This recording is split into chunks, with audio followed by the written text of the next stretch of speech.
This is Kerry Cassidy from Project Camelot. This is the place where the UFO Congress is being held this year. And I'm about to go see if there's anything worth filming about this event. And Bob Dean has a group of people behind him, surrounding him, I should say. He's over here holding court. Among the group that greeted the Anunnaki in '54 at Muroc, which is now Edwards Air Force Base, there was an archbishop from Los Angeles by the name of Mike McIntyre.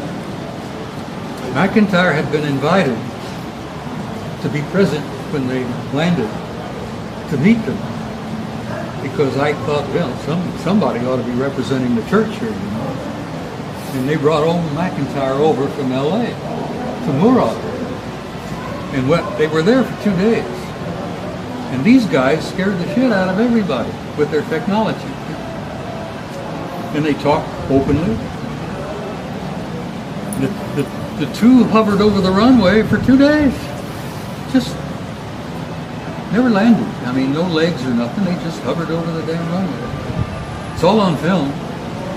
But the other guys come out, landed right in front of the hangar, and got out and went over and, you know, shook hands or whatever. I don't know what the hell they did. McIntyre was present because I had invited him. Well, after it was all over with, after the second day, and you guys get back in their ship and off they go, our intelligence people got a hold of McIntyre and says, "Now, Archbishop, you got to understand something. You can't talk about anything you've seen." "Oh, I understand. Archbishop, this is beyond top secret. You can't say a word about what we have just experienced here." "Oh, yes, I know." So the old bastard gets on a plane, takes off and flies back toward the east. They brought his plane down in Chicago and said to him again, "Archbishop, we have to make you understand. You can't talk about any of this." "Oh, yes, I understand." So McIntyre gets back on his plane, flies to New York, flies to Rome, and briefs the Pope. Because his first authority, his first responsibility was not to Washington or the President or to the Constitution. It was to His Holiness. And the Pope he briefed was Pius XII. So CIV has existed since 1954. And there have been reports again and again and again that several of the popes have entertained some of them privately in their chambers there at the Vatican, which I find quite easy to accept. Enter stage right in this play. We go out on the stage and we prance and dance and we take our little toy swords and we whack and bang each other and we make love and all this crap, you know. You've got all of Shakespeare's plays. And then he says, when the act is over, you exit stage left and a new play begins. So what I have nagging suspicion is the 21st of December, we exit stage left. 2012, a new play is beginning. And a few of us, well, many of us, exit stage left every damn day. I damn near died in October, for Christ's sake. But you know, how many people died on the planet this year? Several million? And several million more got born. You want to know what? What the Old Boys Network has told you. Oh, Jesus Christ. That's what I want to know. I spoke at your Awaken Aware conference in September. Yes. I was honored and delighted to be there. I leveled out to the audience what I consider to be probably the most complete presentation that I've made in years. And you took the whole thing and put it on YouTube, so it's out there. But there are a few things that I've been shared with and shown to, informed of, that I haven't shared with you.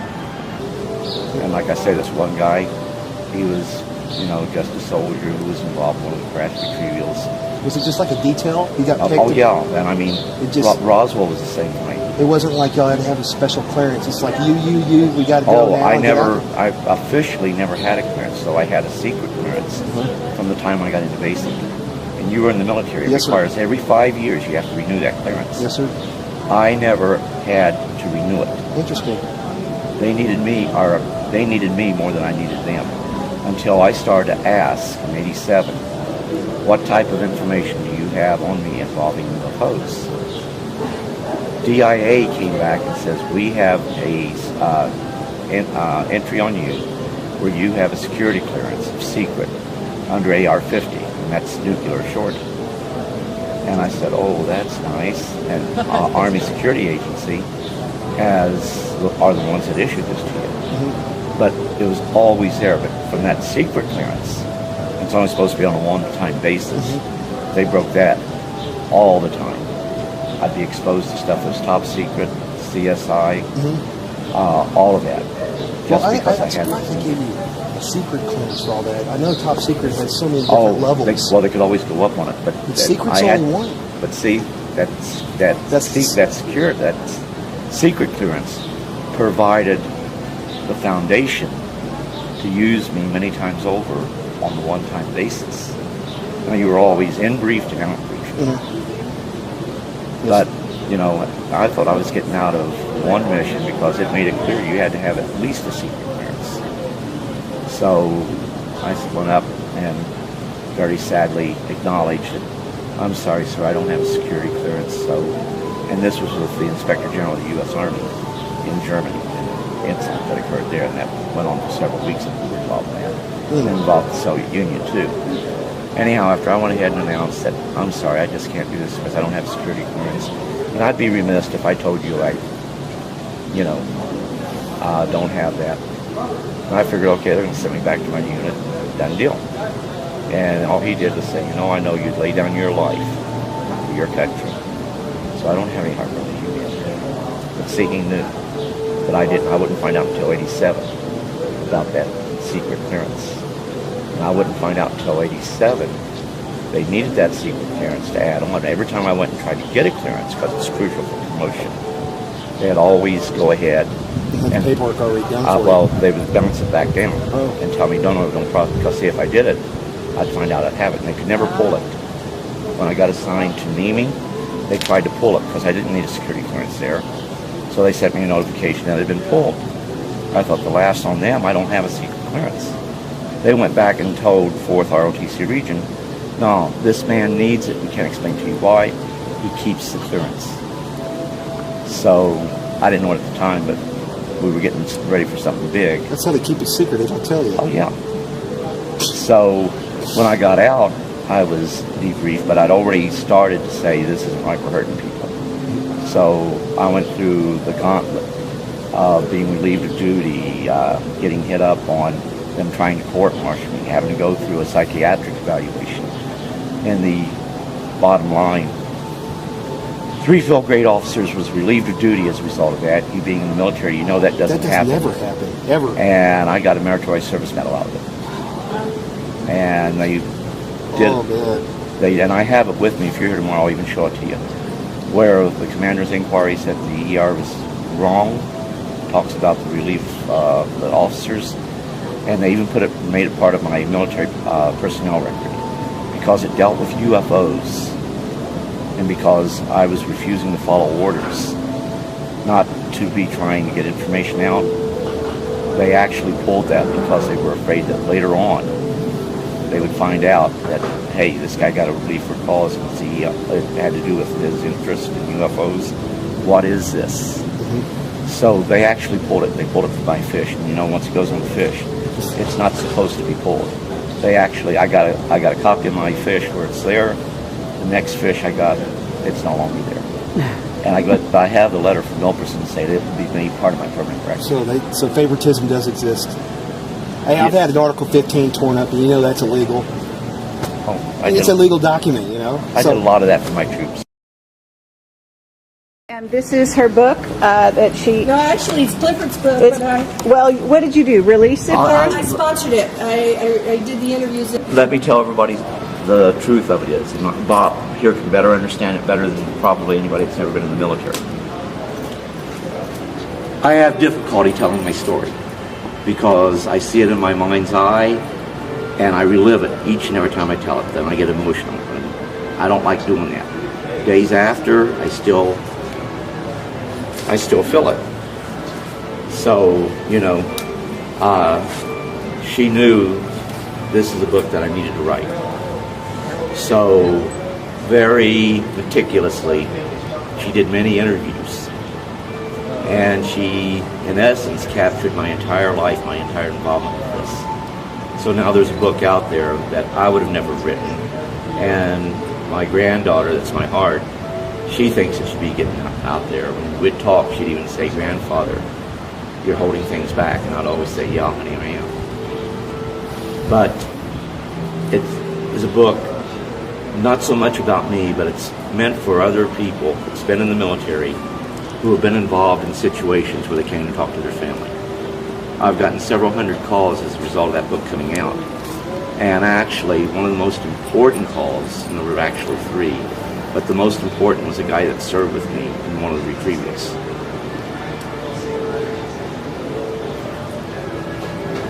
He kept it from his family. He never told them. But they knew that something happened and something was going on. And he would bring up the subject of UFOs from time to time. But he could never bring it up to his family. He bought the book, he read it, then he called his family together. And while he had his family there, he called me. And he said, "In Georgia, I was with you in one of these instances." And I said, "Well, sir, I regret that I can't remember people who was there because you never got to take names, So I told him that there were a lot of people involved, many on one time. He says that was the way it was with him. Then he told me about something I did with a paperclip and a pair of tweezers. And the craft we were in started to rumble, and all of us were afraid, what's going to happen next? And I said, "I don't know." But he was the guy standing next to me, and "What have you done? What's going to happen next?" So the only way he could have known that was to him. So after he told me that, I realized. But he's not the one that wants to go out and talk about UFOs. He doesn't want to be involved with being filmed or anything. He wants, as my granddaughter says, a normal life. And this changes you, and it changed him. But he wasn't realizing he was changed forever by having that one experience. And people who have an event like this, it changes your life forever. But you need to tell your family. But then when you tell your family, it's how do you go ahead, get closure with your family. With this book coming out, he was able to show that it wasn't something. And I sent him a whole slew of documents showing where we've done other recoveries. So he finally got the family to accept what he was talking about as being a reality. Now, whether he convinced them they were of extraterrestrial origin or not, I don't know. But they finally accepted, and he found closure with that. For the first time, it wasn't something that he believed to be true, and it just didn't happen. He had closure. And that's what makes it worthwhile. So the book was actually written to help those people who are finding, they're not UFO buffs, they don't go to UFO conferences. So the end result is, who do you turn to? There's no one out there for them to turn to. By virtue of him seeing that book, he got closure. We turn to each other. That's it. Well, when you and I talk, we can talk openly because we've been there, we've done that. We understand where we're coming from. When somebody else is there, it's hard for them to understand. But when it's you and I, it's a brotherhood. It is. Very, very isolated brotherhood. Very, very few in number. And there aren't many of us left. So. Nope. Not many of us left. I keep saying goodbye to old friends every damn day. Well, you're going to be here for a long... Oh, shut up. I don't want to hear that. As long as you're around, I'll hang around. Okay? You'll be here for some time. Tam, it's good to see you. Good. Hi, I'm Kerry Cassidy from Project Camelot, and I hope to go down as far down in the rabbit hole as possible at this point. You guys with me? You have to be careful, my dear. You go down the rabbit hole, you might not come out. I understand that. Okay. But being careful is something I kind of threw up. Yeah, I know. I know. All right? And, Well, let's- and from an old warhorse to another old warhorse, you should know what I'm talking about. I know exactly what you're talking about. Okay. So we're very happy that Bob Dean has survived his ordeal in, what was it, October? October the 1st. Okay. Yeah, after your conference in September in Orange County. 10 days after that, I'm in intensive care, in a coma, in a hospital here in Phoenix, with viral meningitis, of all things. My doctors called my son and my wife and said, look, we don't think he's going to make it. Because of his age, 82, meningitis is pretty well fatal. And they gave the word that they didn't expect me to go home. And my son and my wife sold my old car while I was in the hospital. Haven't forgiven them for that. And I died, sweetheart. I literally died. I was out of body. Okay, and I believe you came back for a reason. I went home. I really went home. I've been out of my body several times over the years in the military, in combat. But I went home, and I was glad to be home. And I ran into a couple of dudes on the other side who says, no, you're not staying here. You got to go back. And I says, no, I don't want to go back. I'm finished with that mess down there. I want to stay here. And they said, no, you haven't finished. You got a few things yet to do. So get your buns back there. Next thing I know, I wake up in a hollow, in a bed, in a hospital, and they're giving me injections, and they're taking blood, and they're giving me meds, and good Lord, here I am, sweetheart. I'm still here. I'm as ornery as ever. That's right, you are. And I came back for some Great. purpose, and I'm not sure what it is, but I'm here. Okay, and we're going to try to discover that purpose right here and right now. Clifford, you're part of it. You're a contactee, and we did an interview with you years ago, and I've had a lovely conversation that I recorded yesterday between you and Bob. Very brief, but lovely nonetheless. And you are an intuitive, and I can relate to that. And we had a lovely conversation many years ago in Roswell. I remember, ma'am. And it's a delight to have you here. I know you don't come out much Yes, ma'am. anymore, but you're here. And you are as eloquent as ever, I can say. Thank you. And the two of you are, talk about two guys who have very smooth tongues, smooth talkers, both of you. I didn't realize that. Are you a smooth talker? Not that I know of. My wife yells at me a whole lot. I'm not smooth. You are. We're old friends. We go back many, many years. Okay. Cliff and I are among the last of the old boys network, because we had a network of a couple of hundreds, maybe 500 guys over the years, from every rank, from every service. And we had sergeants, we had admirals, we had generals. We've had a Russian cosmonaut who was a member of our old group. But most of them are gone home now. And Cliff and I are among the last of the old boys. And I love him dearly, and he's a dear friend because I know what he's been through, and I've been through much of it. So I relate to him. And it was such a wonderful thing to see him again this time. We can relate to one another. I mean, it's like you can talk to other people about the experiences you had, but they don't fully understand. But They when you can't, talk, Cliff. They no, can't. They can't. They haven't been there. So it's about like, you know, we can communicate and understand fully what is going on by virtue of being there and being a part of it. But when you try to talk to other people, a lot of times it's very difficult. Bob has always been, I apologize, Sergeant Major.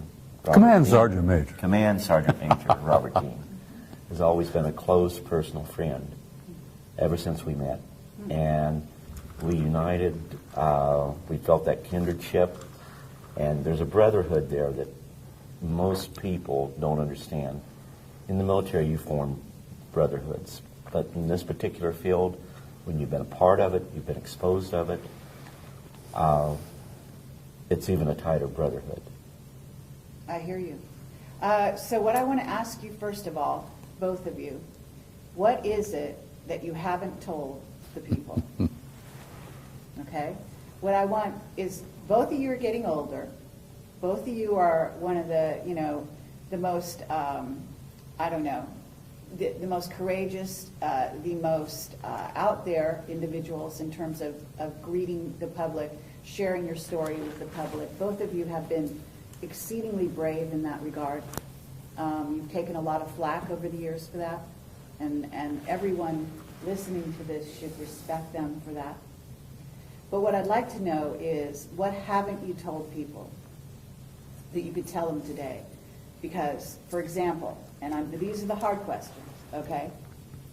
They're not all friendly, all right? What were your dealings with the unfriendly type, and why? You first, Clifford. Well, with me, I never had to deal with any of the unfriendlies. I was just warned that not all contact would be friendly. So, you always prepared for that. But every time you went into an event, it was always that, I'm going to use the term fear, but it's not exactly fear. There's that anticipation of what might happen. All kinds of things ran through your head. Things that I haven't told, and I'm sure that the Sergeant Major can also concur with this, is that the things that went on you couldn't even tell your family, and you wanted to tell your family. And it created problems within your family, and you couldn't tell anyone. And like I think I told you earlier, when my new book came out, my son, my oldest son, was the first one of the kids to ever do this. That he put it on my Facebook that I'm proud of you, Dad, for trying to bring forth the truth.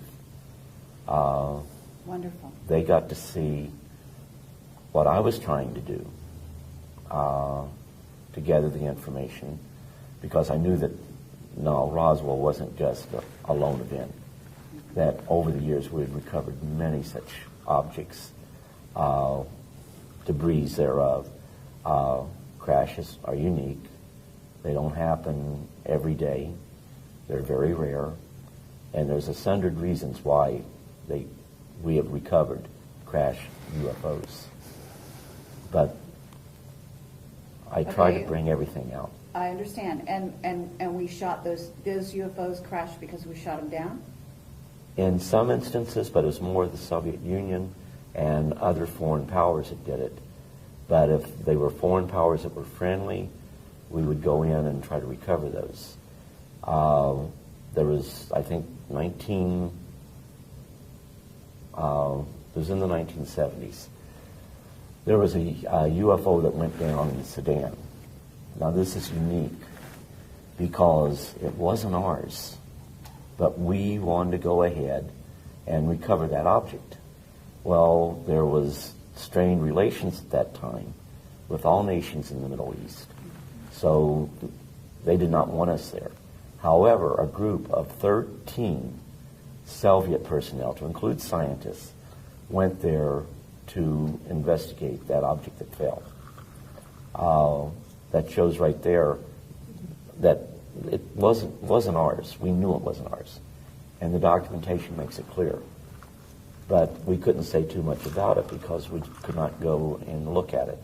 But the Russians did. But I can tell you on many occasions, both the U.S. and Russia would, or should I say, the former Soviet states, we would work together. And we worked with other foreign powers simply because situations like this could lead to misunderstandings that could have triggered possibly a nuclear war. And Sergeant Major Dean probably knows more about that even than what I do, by virtue of the position he had and the documentation he was exposed to. We and the Soviets have been together, closer together than most people realize. We and the Soviets have been working side by side on this particular issue since before the Cold War, for God's sake. Now, the Cold War, as many of you remember, many of you older people will remember, was kind of a construction that was made up by Soviet leadership, American leadership, to convince the world that we were antagonistic toward each other and we were going into a nuclear war. We and the Soviets have been like this from the very beginning of this matter, particularly involving them. Okay. So, and even today now, here we are, we don't have a space program of our own publicly. We're paying the Soviets, what, $500,000 a pop just to get one of our astronauts to the space station, for God's sake. So we and the Russians have been pretty close together for the last 50 years on this alien matter. And why is that? You know? Because we recognized from the very beginning that it was us versus them. And we didn't realize back in the beginning that they were made up of not only malevolent guys out there, and there are some of them out there that don't like us at all. They're not purposely malevolent, they're not hostile, but they don't like the human race, and they don't give a damn whether we survive or not. Thank God we have good friends out there that do care about us, that are related to us, who want to see us survive as a species. What is the threat? In other words, first of all, you know they've done abductions. We know that they allowed them to do abductions. And yes, some of the abductions are positive contactee experiences, et cetera, et cetera. And some of them are painful. And depends who it is. But they also had an agenda. And one of those agendas is to create a hybrid race. They're harvesting us. Humans are already hybrids. We made an agreement with them, 1954. We would allow them to continue to harvest our genetics. And we traded that for technology. We also traded a lot of our gold for that technology. I was telling someone the other day that I'm remote viewing Fort Knox and it's half empty. Because we've given the Anunnaki enough damn gold that they've given us anti-gravity, they've given us, 0-point energy? And we have a separate space program which makes NASA look like a joke. Exactly. So Clifford, you're aware of this. You must be aware of the abductions, the negative side of the abductions as well, right? Well, like, goes back to where not all contact would be friendly. Mm-hmm. And what I would do is point out that it's not necessarily a culture, but it is like a rogue group within that culture. Good example, I've been using this all day, is like, you know, you have the cartel. Well, they're people just like us, they're humans, but yet they're a sliver group. They are have their own agenda. And that same thing happens within the various cultures. And I agree with Sergeant Major here. My biggest fear is if these rogue groups are going ahead and coming to agreements with not only our nation, but other nations, then that's a very dangerous situation because they're the wrong ones to be working with. Okay, and this is going on, isn't it? Unfortunately, I believe to a degree, yes, it is, because the ones that really are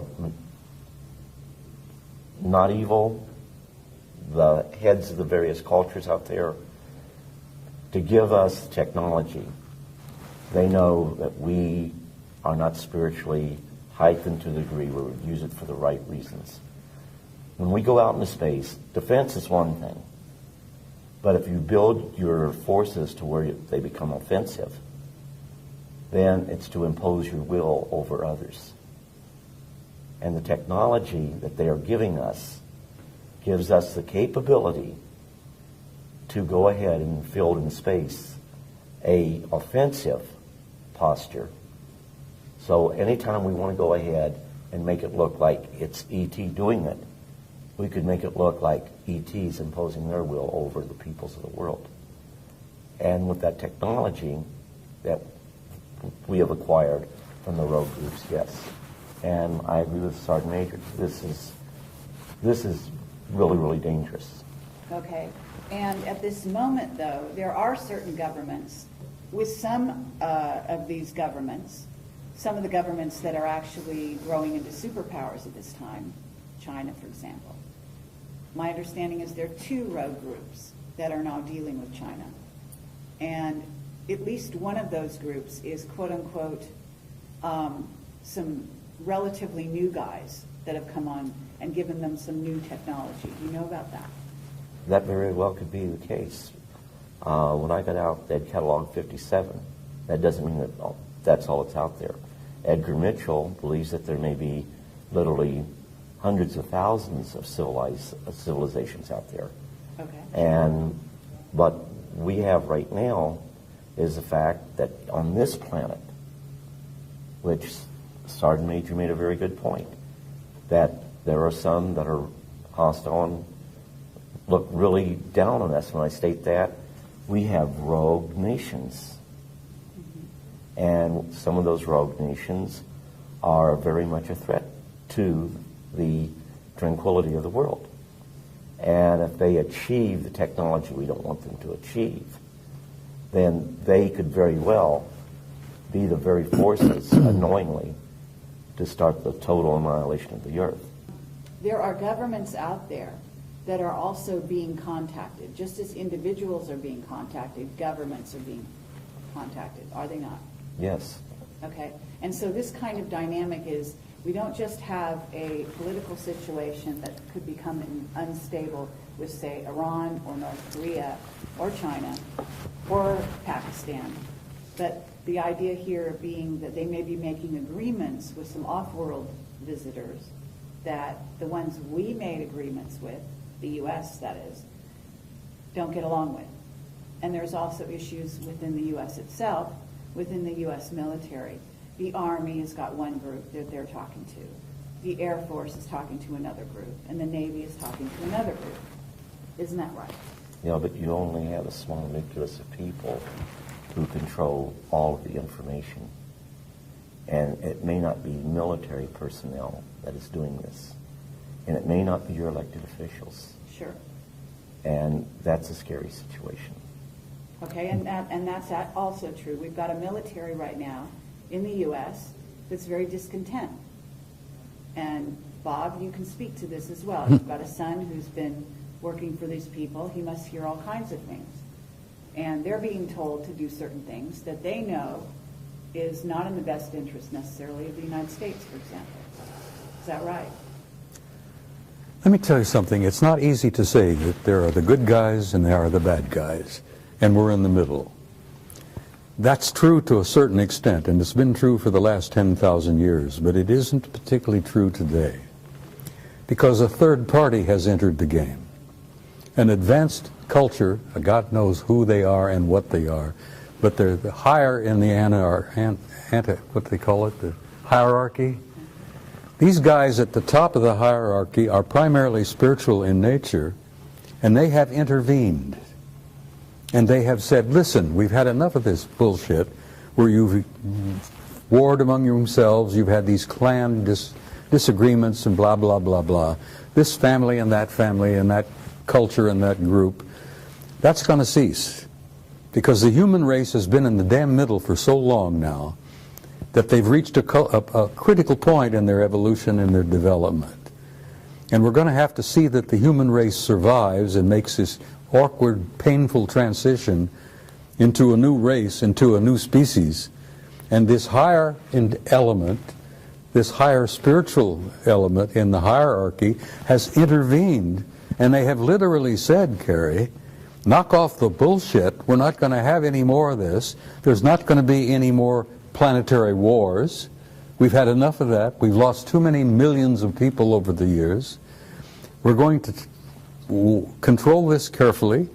We're going to give them an encouragement. We're going to give them an opportunity, and we're going to assist them to make this awkward transition into a new race.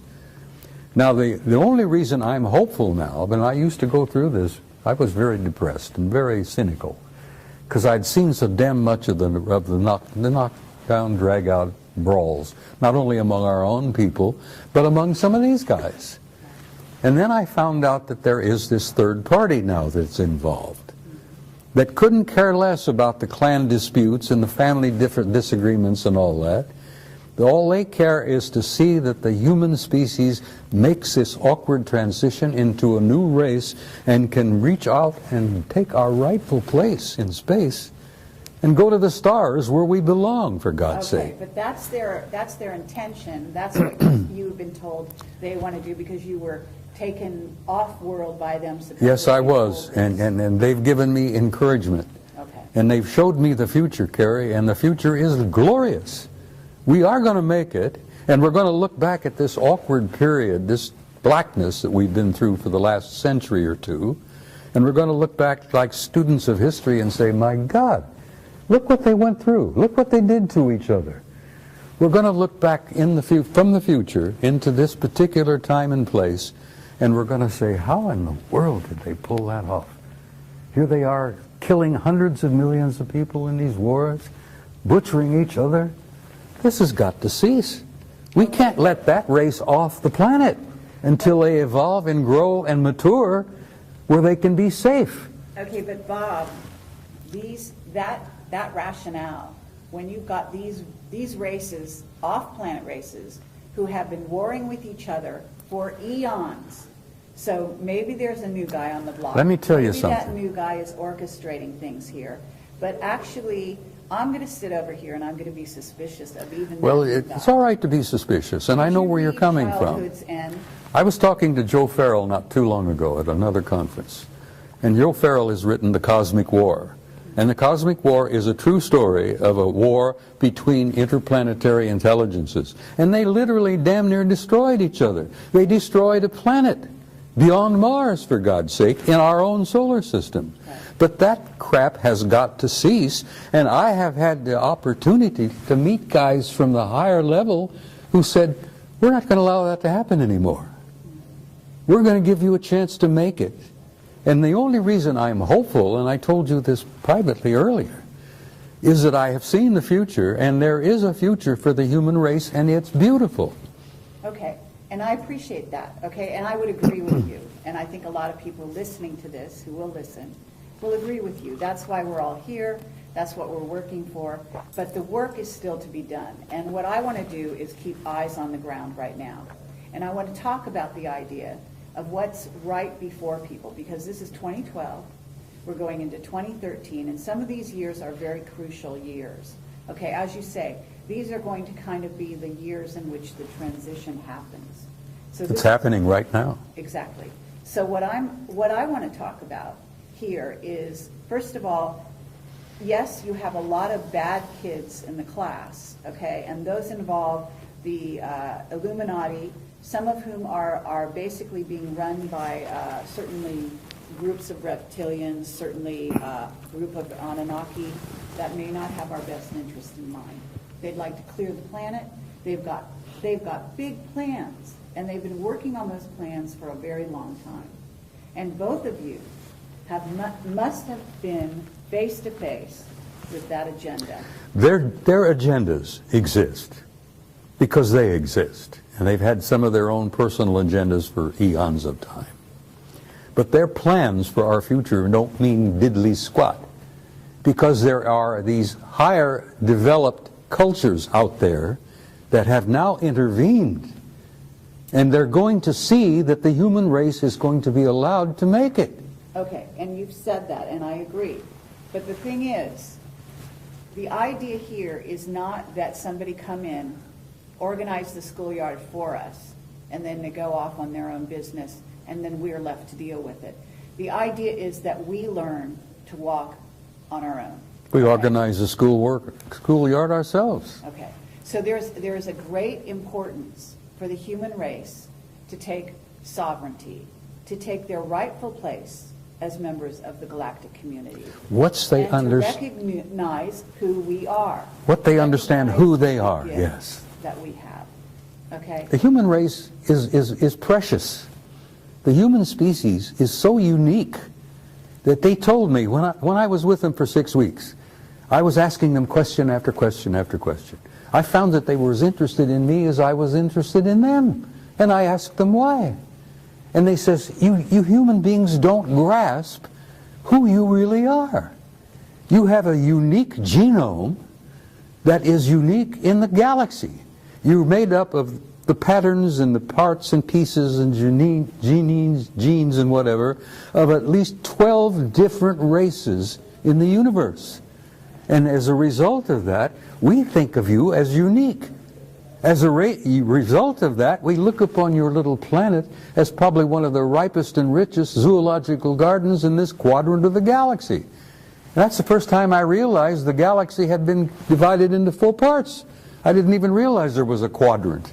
And they said, oh yes, you're the most unique and precious zoological garden in this quadrant of the galaxy. Absolutely. We venerate the planet, we venerate the flora and fauna on it, and we're going to see that it survives.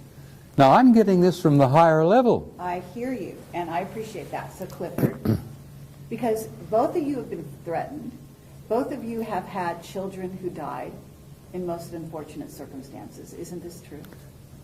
And I don't mean to bring up something that is hurtful, but the bottom line here is that you're both whistleblowers. You both came forward. You both put your lives on the line. You've both been threatened in a myriad of ways, okay? And people out there, people need to realize that this is the case. You're not just out there pontificating, you know, talking off the top of your head.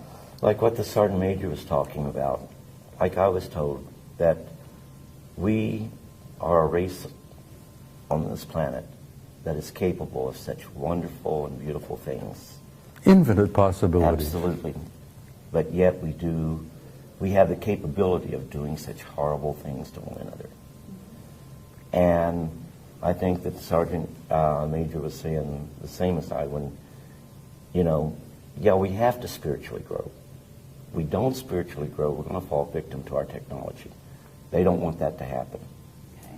And initially, the initial contact was to ensure it didn't happen accidentally, because they wanted us to know, you know, the other side's not launching against you. We're here. And you will, from time to time, pick us up on your radar. We will, from time to time, appear to be missiles coming in a threatening way.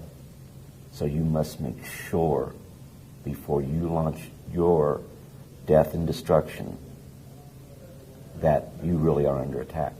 But you must not let this happen. And as we grew, actually, to an understanding, MAD was something that they held over our heads, and MAD was mutual assured destruction. You go ahead and put a surprise attack on the U.S., we'll live long enough to kill you. You destroy us, we'll destroy you. Yeah. Absolutely, but we're still dealing with that. In fact, we're dealing with something with Iran right now and Israel, in which we're coming to another one of those situations. And I have a whistleblower right now that I interviewed last night who said that there was a Bay of Pigs situation going on with regard to Iran and Venezuela, with missiles that were supposedly, you know, put into Venezuela by the Iranians, et cetera, et cetera. And they actually said that there were some ETs from off-world that intervened. Now, my understanding is, and people don't realize this, but I also have a whistleblower who used to set up a camera on his deck in LA, and he had it on all the time at night, and he would film the fight, the war going on between us and them. And this was not the Russians, the Chinese, it was off-worlders. I know, Ed, honey. And the guy was killed. I know, Ed. And those weren't wars. Those were operations, those were exercises, but they weren't wars. Well, if there were wars out there, if there were cosmic wars going on around our planet, this planet would be in pretty damn dreadful shape. but it is in dreadful. Well, it's not as dreadful as it could be. Oh, no, that's not true. And, Well- and what do you think the chemtrails are doing? They're covering up, among other things, besides changing the atmosphere to make it better for a hybrid race that the Greys have now created and are going to inhabit this planet on some level. They will never inhabit the planet. The hybrid race will. No, they won't. This planet is going to be preserved, Kerry. They're human. They're half human. Yes, but we are human. This is our planet. And in short, what we do with it, it's up to us. We're the flora on this planet. We're the fauna on this planet. I agree. We're the caretakers. And sorry, we're should there be a hostile force that was to invade us, we would put up a valiant defense. We couldn't win without outside help. But that outside help would come and help neutralize the threat, then leave as immediately as that outside threat, or that threat was neutralized. I know this to be the case. Yes, in early years, we would go ahead. We would go up and attempt to shoot UFOs down. July 26, 1952, an actual order was given to shoot down UFOs. They revoked it damn quickly, didn't they? By 5:30 that day. You damn right they did. The Soviet Union to this day still directs UFOs, or directs that their pilots will fire upon the UFOs. It's a big, big mistake. Absolutely. And they've lost planes as a result of that.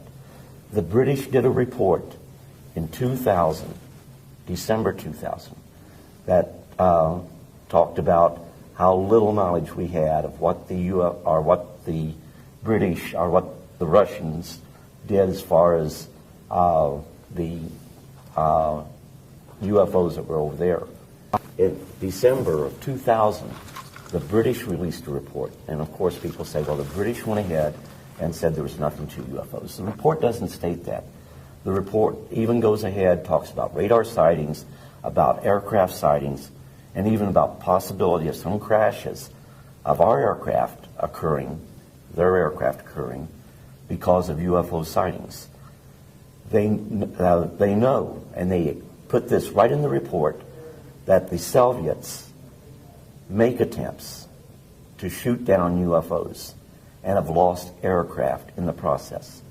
And I have a copy of that entire report. Okay, but if we're working, you know that our government has got alliances with some of these groups. Some of them that are not positive.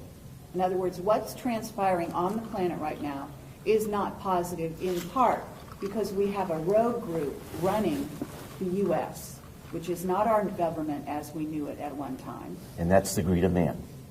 Okay? But it's also that they're working with a group of ETs. Yes. And therefore, it's not just human against human. Well, it's not human against ET. It's human and ET against ET. You think the good guys aren't watching over us?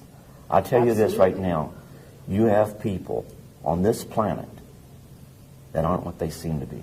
That's right. We call them watchers. And the whole situation is, they're not going to come in and impose their will on us. It's imperative that what truly happens is the will of the people of this planet. But you may have to make sacrifices. But if the powers that be right now choose to listen to the evil side, they'll let that go for a little while. But once it becomes a threat to humanity as a whole, then like what Sergeant Major said, some outside force will step in. Let me tell you something, if I may interject something, Cliff. The good guys out there, whoever the hell you think they are, and whatever, it doesn't matter, they orchestrated the end of the Cold War. They came over our missile silos here in the United States. They hovered over our missile silos, where we had these intercontinental ballistic missiles that had 12 independently targeted warheads, each one with a 1 megaton warhead, and we were targeting the Soviet Union. And the Soviet Union had the same damn thing targeting us. Well, when Reagan was in office and Gorbachev was in office, these good guys came down and hovered over our missile silos, and they not only knocked off the computers, they melted the warheads in our missiles. And they scrambled the guidance systems so badly that if the missile had ever gotten out of the silo, God knows where it would have gone. Miami or Schenectady wouldn't have mattered, because it wouldn't have exploded. It would just leave a hole in the ground. They did the same damn thing to Gorbachev's Soviet Union outside of St. Petersburg, outside of Moscow. They hovered over the warheads, melted the warheads, scrambled the guidance systems, and brought an end to the Cold War. Now, it even happened as late as 1980 at Brindlesham Forest at Bentwaters. I talked to Charlie Halt, who was the deputy post commander there, and I said, Colonel, the word I got from a general recently was that they screwed up the warheads and scrambled it. He says, screwed up hell, they stole some of them. Now, these are the good guys, and the good guys said to Gorbachev and to Reagan and to anyone else who was listening, and believe me, the Chinese were paying attention, they said, you guys are not going to screw up this goddamn planet.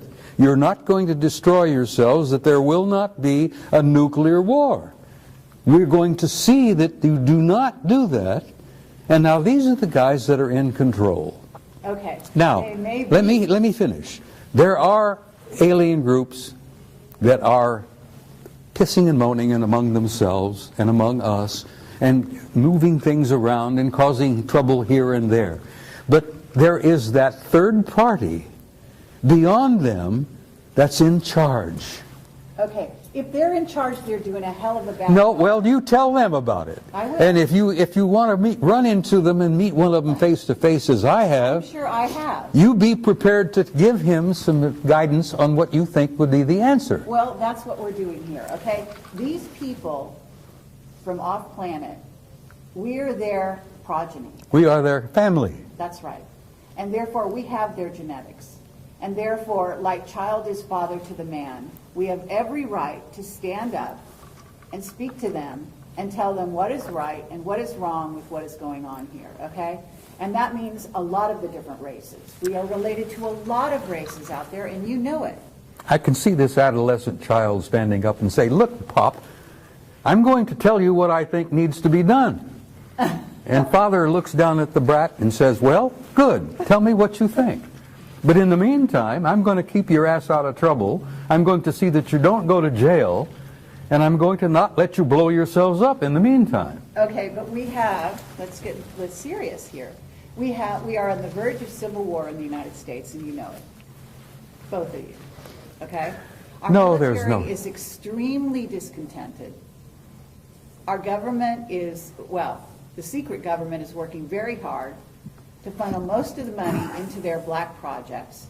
We've got, in essence, a rogue civilization that's going off planet using technology that is wild beyond our wildest dreams. And we are here in what, 2012, and we don't even have cars that fly. We are using old technology. They're demonstrating through NASA. They're taking astronauts off the planet in an unconscionable way, in tin cans that blow up and kill them. I mean, we have a situation here that is actually not in a great state of affairs. And we are on the verge of these games they're playing with chemtrails. They're ruining humans' health across the globe, especially in the United States. We've got underground bases. We've got dulce experimentation on humans that is going through the roof. We've got biological weapons labs across the nation. We've contaminated the planet with radiation from Fukushima, now in north of Chicago, and here in San Onofre, we've got another plant, some of which is being triggered by the powers that be. So they are playing games, and they're not just fun and games. They are very serious games. They are messing with us in a They can go ahead and play those games, but the situation is an unknowing, unsuspecting public, let it happen. In short, I'm a retired service member. I love this country dearly. If anybody threatened this country, I would lay down my life for our way of life. Out of all the countries in the world, this country right here has the greatest form of government. But what makes it great is the people. And we can talk about the evils of the government and the evils of the industrial complex. But ultimately, we, the people, have the most powerful weapon in the world. This is what it is. And when it comes time to vote, you vote. When you think that there are things that are wrong, you correspond with members of your government. Now, they may not, in the case of UFOs, you better believe I do a lot of writing to a lot of senators and a lot of governmental agencies. And I'm quite sure they hate that. But as I told a major once, when he asked me, what difference does it make to you if the Pentagon has 50 flying saucers? I went ahead and I said, sir, you have the luxury of not knowing the truth. Unfortunately, I do not share that luxury. Now, experiences such as the Sergeant Major's and mine, we may have different experiences. But when you put them all together, they paint a picture. And the situation is, why are we talking? I guarantee you the Sergeant Major loves this country just as much as I do. And we may be old codgers, but if you threaten our way of life, we would take up arms. I pledged my life for this There you country, go. and I still hold to that, And Cliff. that pledge is still dear to our heart. Okay, but you do understand you have Oh, a yes. government Oh, yes. that is ready to put people like you guys and me and probably a few other people in this room in jail for talking about the truth. Because they want to keep secrets and they want to continue with their way, which has become basically a rogue society, okay, behind our backs. Now, Bob Dean, I know Bob knows the old boy's secrets, okay? I know he was let in quite a while ago. Were you let in? They don't want me in. Okay. Let me put it to you this way. Why not? They don't want me in because the whole situation is, I don't like what's going on, and I wouldn't cooperate. Well, when I first got started in being an interfacer, okay, fine, I went along with it. When I saw we were hurting people, I drew the line in the sand there. That we did not have the right to go ahead and drive people to the edge where they committed suicide, where they lost their families, they lost their job. They would have to go through ridicule because of things that happened to them. When they're involved in something, we give a prosaic explanation knowing that is not the right answer. And I said, no, this isn't right. I have a moral obligation to go ahead, throw myself on my own sword, no matter what people thought of me, no matter if they thought I was crazy, thought I was lying, didn't make any difference. What was important was to go ahead, come out and say, here's what really is going on. Now, why is that important? Because it goes ahead, hopefully, and I had one experience with that since my new book got out, and gives people the courage to say, this is what happened, at least to their families. And they owe that to their families. At some point, they will go ahead and start thinking, we need to come out and talk too. That's right. And, you know, it's got to start somewhere. Okay. So they didn't let you in their old boys network, and yet you were an intuitive. You must have had intuitive knowledge. You were used to contact, to deal with any survivors, isn't that right, in the craft? And so you have a unique ability. So with that same ability, you have the ability to see beyond the facade with the old boys. So although you weren't let in the way he was let in, you still know what he knows. Isn't that right? I'd agree. Okay. Bob, they let you in. Why I've did been you on the let you in? inside for many, many years, honey. And I've been a maverick. Yes. I started off Thank God. quietly, keeping my mouth shut. I got along just fine. Then I became pissed off. I got angry. Has nothing to do with courage. It's anger. I got angry as hell, and I'm a command sergeant major retired, and you don't piss me off and push me too far, because then I start pushing back. So I ended up becoming a threat. Then I became a nuisance. And I've learned since that I am now an asset. But The that's- reason I'm alive. You played their game to some degree. Well, I played it along to a certain point, and then I reached the same point that Cliff reached. I said, I'm not going any further with this. I saw too many lives ruined. I saw careers ruined, families destroyed, people committing suicide. I saw things, honey, that would curl your hair. And I said, I've had enough of this shit. I'm going to tell the goddamn truth, whether they like it or not. And that's when they threatened my ass. They tried to take my pension away. They harassed me with black helicopters and black SUVs, phone calls at 3 in the morning. I went through the whole 9 yards until I fought back. I says, I'm carrying a gun, I'm a marksman, don't push me too far, I'm going to start shooting people. And you realize they walked away and backed away from me and left me alone? And here I am, 2012, 83 years old, ornery as ever, and I'm speaking to you with honesty and from my heart. Okay, but you have friends in high places. Yes, I do. A few of them are still around. Most of them are dead. Clifford does as well, and I know I do. Look, I've known some of the guys in MJ-12, honey, personally. I'm sure you And have. most of them are dead now. I don't know who the new crowd is because I've been out of touch for quite a while. But they still exist, and they're there. You call them the black government, you call them the secret government, doesn't matter what you call them, they're there. But they're still messing with people. Oh, they're messing with people. Look, you got the Trilateral Commission, you got the Council of Foreign Relations, you got the Bilderbergers, you got all those guys. You call them the Illuminati. That doesn't matter, doesn't mean shit, you know. You call them anything you want, but they exist. But there are powers beyond them. Great. And they don't like that. I understand. And they don't yet have come to terms with the fact that they can push the human race, the American people, whoever, just so far, and that third party is going to intervene in a big way. Okay, but what we do is equally as important as that. Of course it is. Okay? What the people out there listening to this, and the reason we're having this conversation is to reach those people, okay? To get those people to get involved, to get them to realize that there is a war afoot. I want people to wake up, Kerry. I don't speak publicly anymore. I don't travel well anymore. I'm getting old and I'm getting tired. And my patience has been stretched to its limits.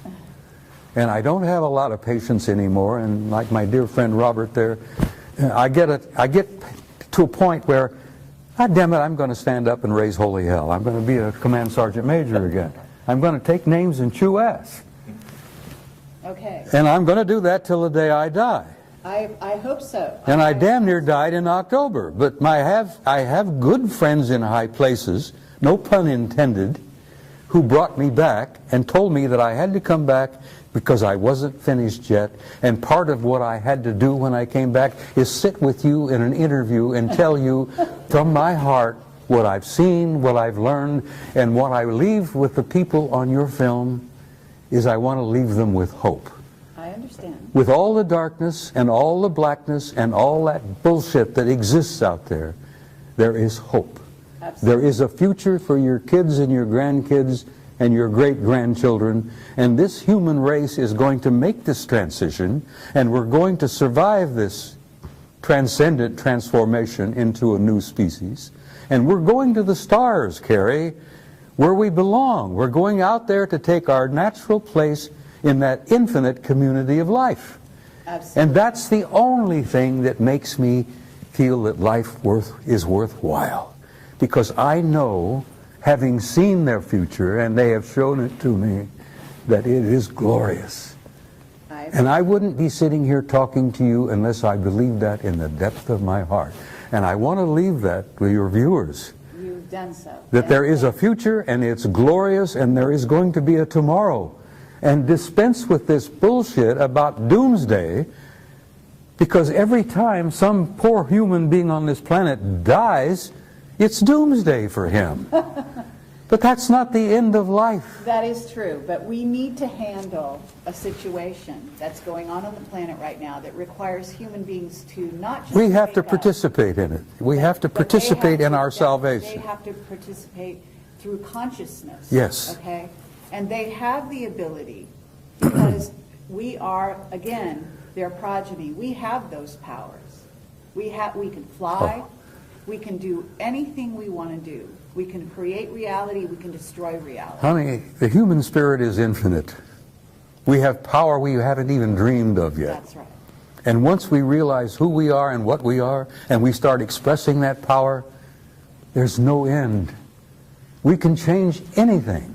Okay, so what we want people to do is we want to educate them, we want to wake them up, and we want to give them the tools by which to change their reality. And that's what you're doing with these films. That's exactly right. Now, Clifford. Well, I'll back up the Sergeant Major in that we got enough going on out there that's talking about, you know, UFOs are here, they're hostile, we're on the end of their food chain, they're going to take us over, there's nothing we can do about it, but we thought you should know. If that was my message, I'd say nothing. But like the Sergeant Major, I want my message to be a message of hope and for us to look and build towards a brighter future.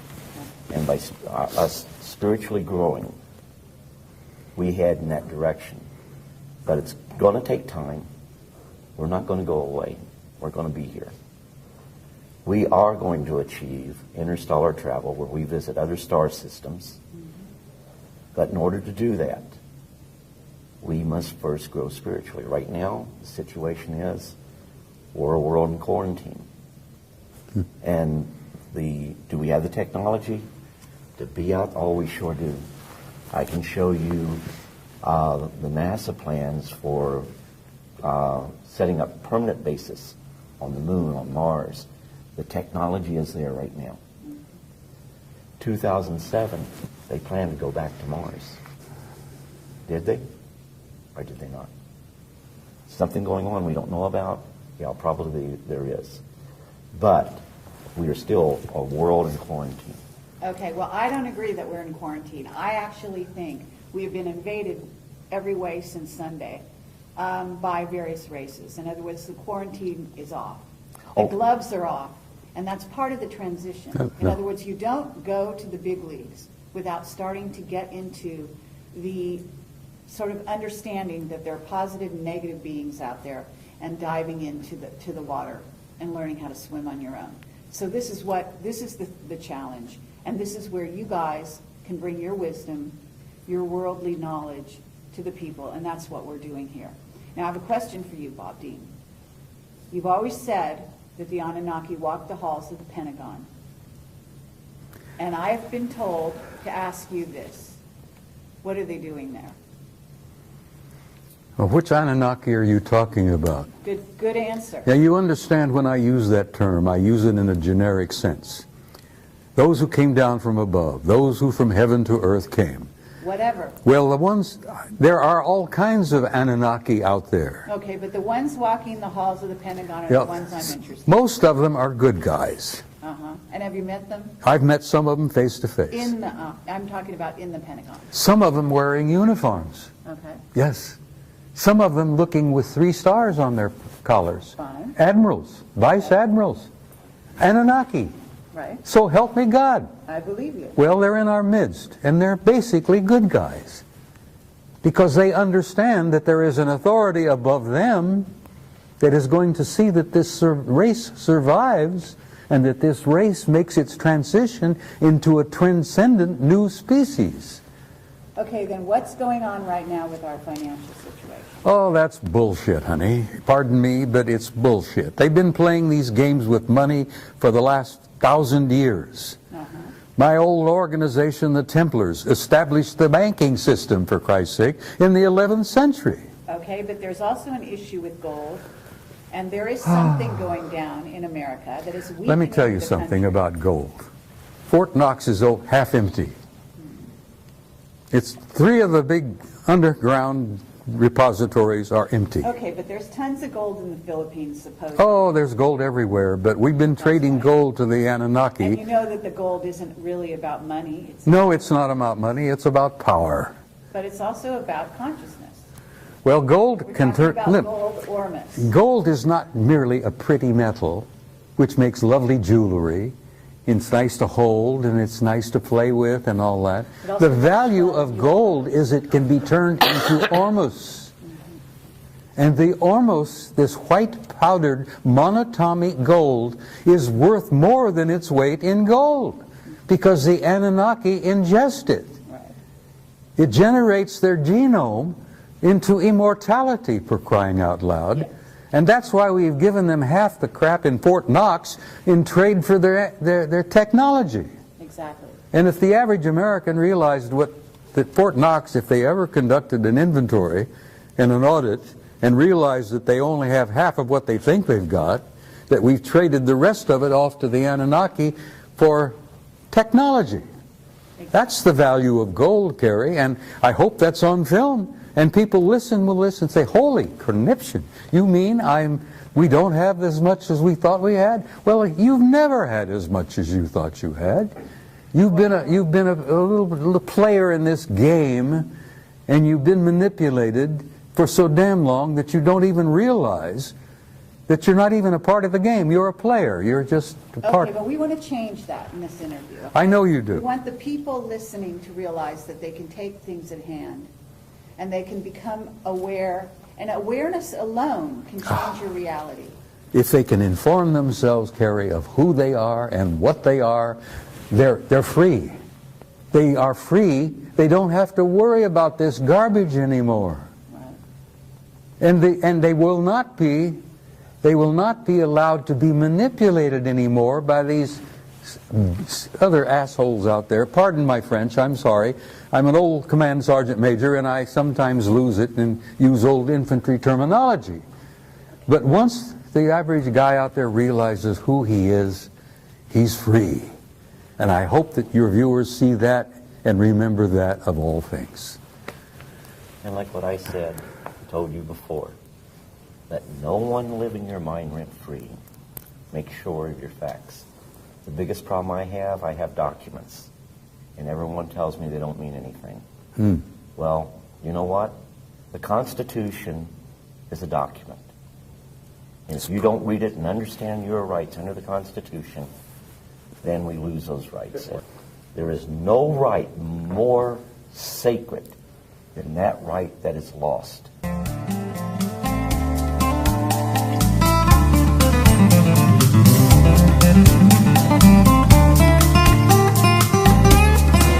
Stories about those actual missions that actually exist, in which we do, in fact, recover a UFO crash of a whole craft is very, very rare, very rare. But there are debris that's left behind. And also there's what we call physical evidence, and we go after that, and we recover these. Blue Book was never part of that, even during the time that Blue Book existed. I've recently uncovered records, which I'm going to be putting on the internet, where anyone can download them, that clearly shows the Air Force, initially the Air Force Continental Intelligence Command, the Air Force's Office of Special Investigation, the Air Force's CIC, along with the Army CIC, was very actively involved in those programs. So when they say they've released everything that they have on UFOs, no, they haven't. We still have those documents that were part of the Air Force Continental Security Command that have yet to be released. Not all of the FBI, or not all of the CIC documents have been released. Not all of the OSI documents have been released. They'll never be released. No. Clifford. And when you look at the documents that we have recovered that clearly show this to be the case, when you see these documents, you realize one thing. They are field intelligence data. They're not the finalized intelligence product. That is yet to be released. Then we can go into the 80s and the 90s. The recovery of objects of unknown origins under moon dust and blue flight. All we have is the raw intelligence evidence or data. We do not have the finalized intelligence product. And the finalized intelligence product is what's important, because it puts to bed once and for all what it really was that we recovered. The British government, December of 2000, released a secret report. In volume 2 of that report, they talk about the physical evidence that's been gathered. They didn't lie, they just didn't know. The British government's recovered physical evidence. Every developed country on the face of the earth has recovered physical evidence. But for reasons unknown to me, they want to keep it quiet. Some are more open than others. But the British government criticized, in volume 2 of that report, the United States Air Force, as to why the Air Force hasn't released the documentation explaining the metallic objects that they've recovered, the metallic substances that they've recovered, and putting to bed once and for all the extraterrestrial hypothesis. They can't do that because they would not put to bed once and for all the extraterrestrial hypothesis.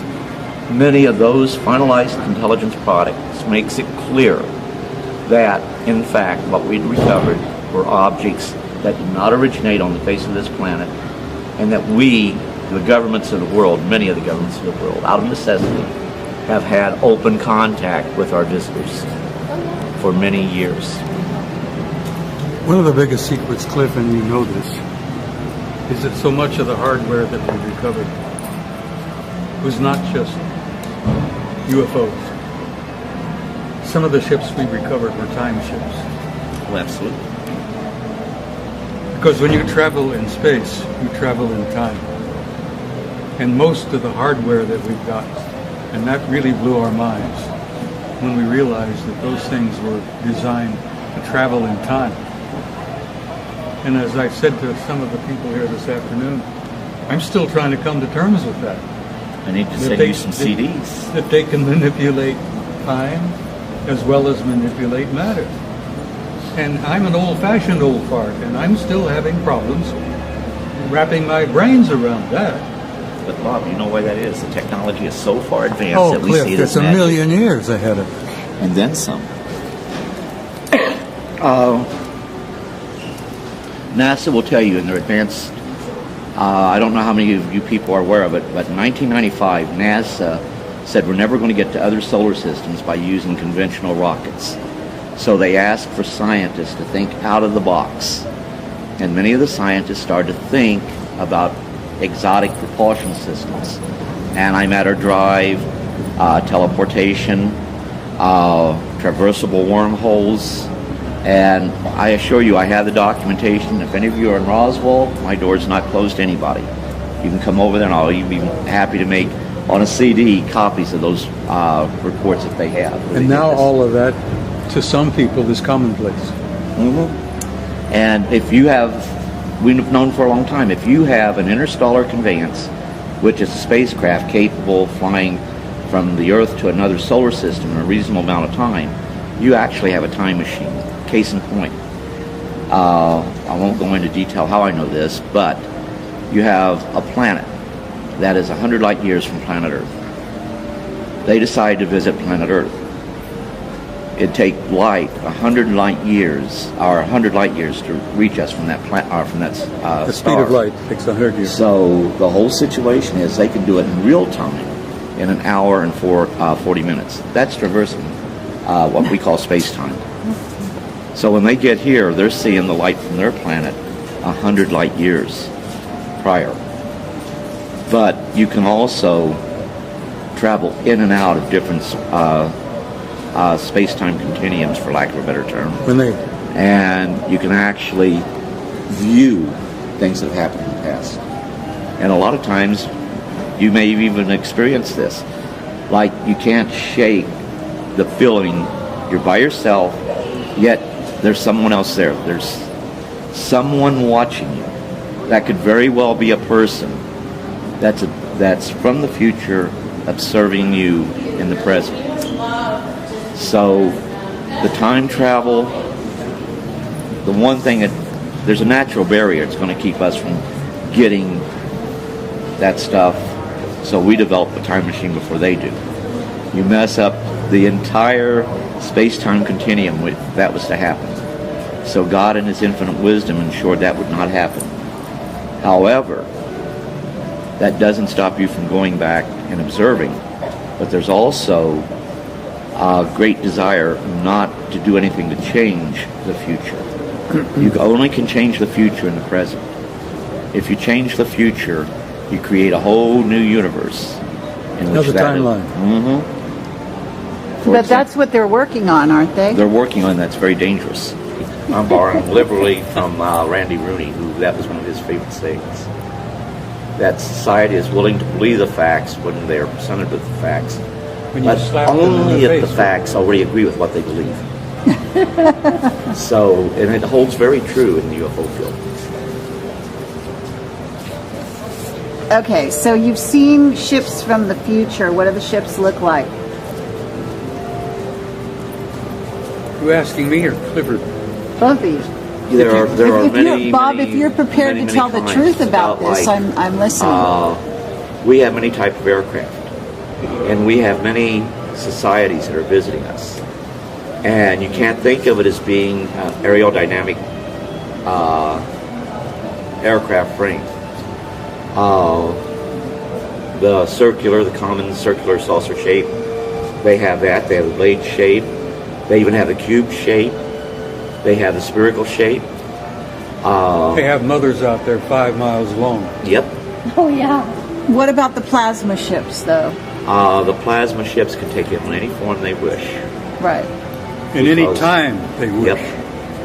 That's what's so difficult for many of our scientists to come to terms with. We're not talking about distances. We're talking about time. And when these guys come here, they're coming into their past to visit us. Mm-hmm. Because some of them are a million years ahead of us. But you want to be careful about that, because can you imagine going back in your past and, oh no, my grandparents or my ancestors did this? How do I cover this up? Yeah, I come from a family of racists. And that's not easy for me to come to terms with. My old man, my father was a racist. Well, I had to pay $500 to have the Catholic Church look up my lineage. I had to pay them $1,500 to keep quiet about it. You're kidding. Well, You checked to the Vatican, did you? Absolutely. Oh, Jesus. I guess they'll figure it balanced about next week.